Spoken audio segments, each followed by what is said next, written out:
All right, folks, welcome back to the show. It is segment number 2 for this week's broadcast. You are watching HMW Sports Talk Live. I'm Craig Shelton. I'm your host. I'm here every Saturday from 6 o'clock to 7 o'clock. We have a very, very special show for you today. I'm sitting in the studio today with Donald Sterling and the spirit of Nelson Mandela right here on the show. And you folks are privileged, whether you realize it or not. This is my man Jeff Roy, folks, from Bleacher Report, and stand-up comedian Al Freeman. I wish I had hair like Jeff. Jeff is beautiful flowing locks, no doubt about it, man. You imagine me with hair like that? Yeah, you should. Is that why all of the girls out front with all the little sweaters on screaming like a Beatles concert? That's exactly why. Oh man, They want Jeff and Richard. no doubt about it. So let's jump back into the conversation, folks. We're talking a little bit about Donald Sterling's situation. Kind of to update you folks on it. If you've been keeping up with it, you know. And for those of you that don't know, he hadn't had a whole lot to say. He did have some comments earlier this week where he basically just said, I wish I had paid her off. Talking about his estranged girlfriend, at this point, estranged girlfriend. She was interviewed by Barbara Walters. Some of that has been showing on ESPN. I saw some of her comments. she's you know, it's just a sad situation, folks, all the way around. But I want to jump back into this conversation. You know, a big issue with this, and we started off telling you folks that my take on the Donald Sterling situation, I could care less about the racial angle. It is what it is. We know it exists. That's a crazy old man, a sad, excuse me, a really, really sad old man, if you want to know the truth.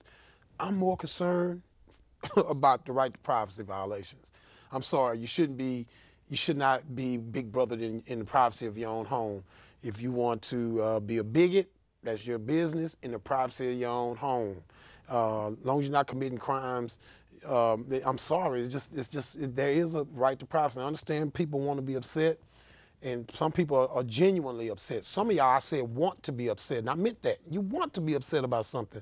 But some of you folks were genuinely upset, and I understand that. It just didn't upset me. I don't give a damn what Don Sterling thinks. For the African-American community, here's a problem we have. A problem we have is we put this expectation on each other.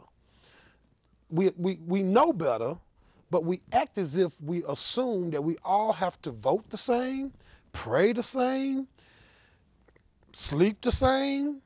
I ain't down with it, but y'all do what you do, some of y'all. You know what I'm talking about. I ain't down with it, but hey, it is what it is. But we ain't all the same because we got the same color skin. We don't all think the same.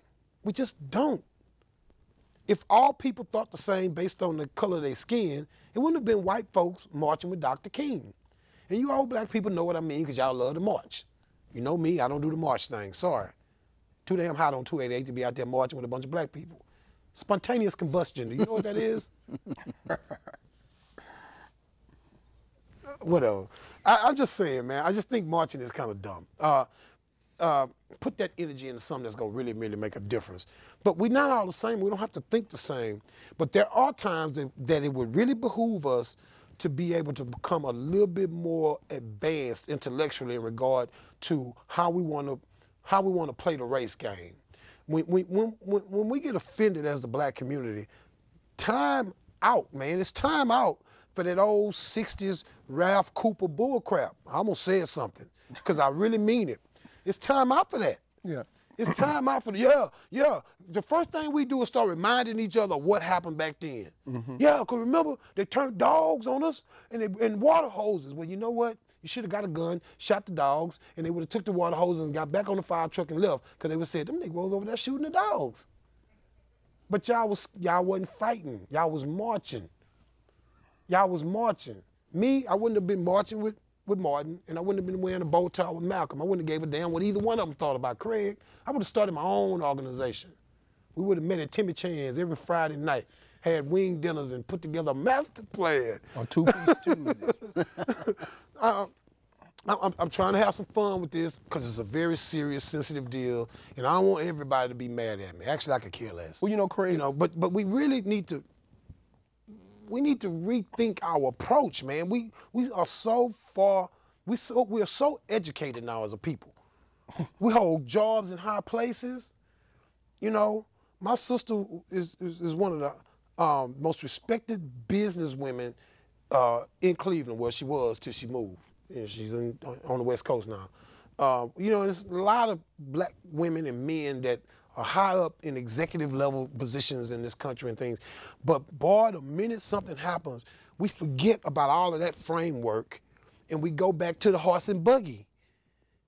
But that was pretty damn good. Y'all said framework, then I went to the horse and buggy, whatever. No, but you know, it's an economic thing, because here's the interesting thing. Why? What's the economic about that? Well, let me tell you, here's the interesting thing that nobody, you know, pointing out. Now, the gentleman got angry at you because you said this guy had the right to privacy, which is, you know, a law, and that he has a right to an opinion, no matter if it's ignorant or not. He does have that right to the opinion, but see, he controls a lot of money and he controls a lot of paychecks. But when Floyd Mayweather Jr. said, I don't have a problem with him, and what he said, as a matter of fact, he good to me.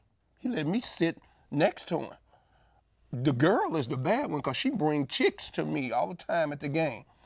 Nobody said anything about that. Nobody said that Floyd was an Uncle Tom. It's because Floyd got money. Floyd got money. And see, our people respect money, really. See, we don't really respect color because, as I said, the most racist people in the world are black people. Because not only do we hate like I say, we hate the white devil, but we hate each other. You know, light-skinned brothers hate dark-skinned brothers. So all that protesting and all that was just a facade. What he said, oh yeah, it was evil, it was wrong. But you know, did Chris Paul know ahead of time? Well, the players, that's a different deal, because players, I talked to some professional guys, more football than basketball, I admit, because it's hard to talk to the basketball guys right now because of the playoffs. But I talked to some NFL guys at length this week, and they were like, man, we just don't have them type of relationships typically with the owners. We just don't know. They could be anything, and we just don't get it. And I know where you're coming from. I grew up in the same era you did, same community you did, and I know how the white devil has been sold on the black community, and it's sold to you at an age, a militant thinking age, where you not as mature in your teens, in your early 20s, where you're kind of searching, you know what I mean? You're probably going through some things and you're searching, and all that gets sold to you, and then, you know, that mentor ramrods you from the real himself. Right. You know what I mean? And you run, wait a minute. You know what I'm saying? Then you start, at some point in life, then you start going back, doing the checklist. People that have been bad to me. Right. People who have been fair to me. People who have been good to me. Right. I can honestly look at the camera and say, I'm a different person at my age now, marriage number 2, than I was growing up in the hood. People I've been shot at. I'm lucky. Haven't been hit. Got stabbed in the back. Survived it. Vision a little funny, but I survived it. Wasn't no white man who stabbed me, and I don't recall no white people ever shooting at me.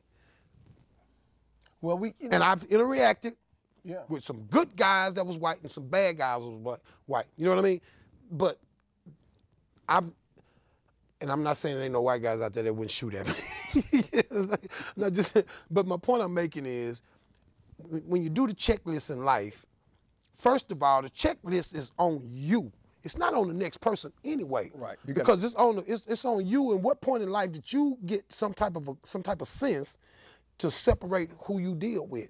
Right. You know what I'm saying? So, you know, and start kind of drawing a line, you know, with, hey, I'm not going to associate with these people. I don't give a damn about, I heard Lil Flip on the radio today talking about he wished that Matt had asked him, Flip, what would you have done different in your rap career? And Flip's writing books and stuff now. He ain't selling records like he used to. And, you know, Flip's like, I wish I had learned earlier about some of the people that I was running around with. You know, and you know I'm coming from with that, because you feel a responsibility to those people as you start, you know, kind of finding your pace and getting a little money and success in your life. Then you got these people hanging on you, and as a part of you, you can't help but feel bad for them because y'all struggled together. Yeah. You know, but you got to get away from all of that and outgrow that, and you got to be independent thinkers. You got to be an independent thinker. That's important, but when you have the romance of a Dr. Cornel West, you know, saying that Barack Obama should be ousted out of office, then it's a confusion in the community because the home ain't right. Now, how does something like that happen?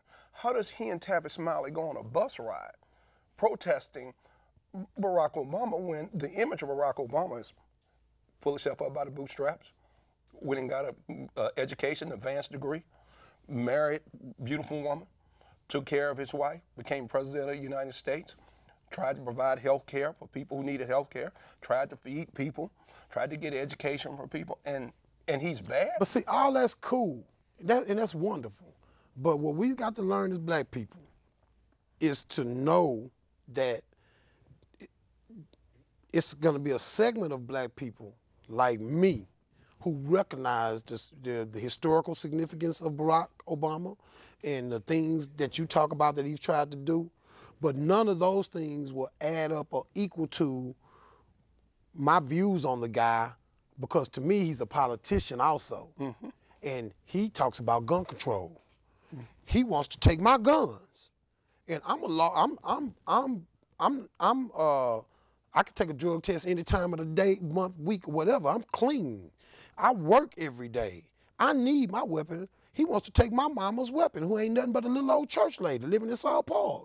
Well, you don't want to take that weapon. Well, the bad guys are not going to turn their weapons in. I'm sorry, Jeff. Well, let me give you the white devil's perspective on something.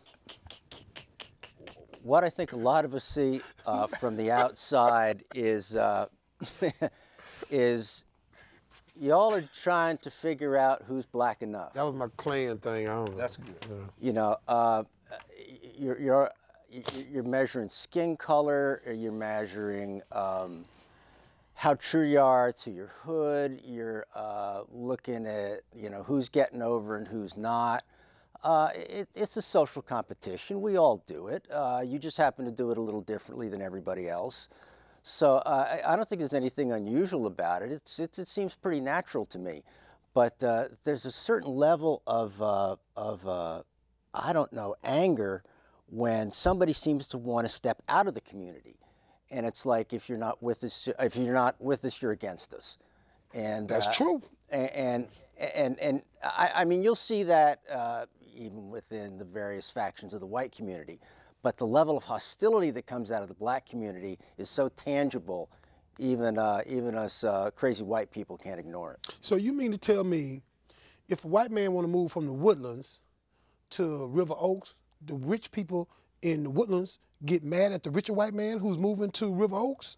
They might get a little jealous, but they're not going to go on Facebook and complain about it. Interesting.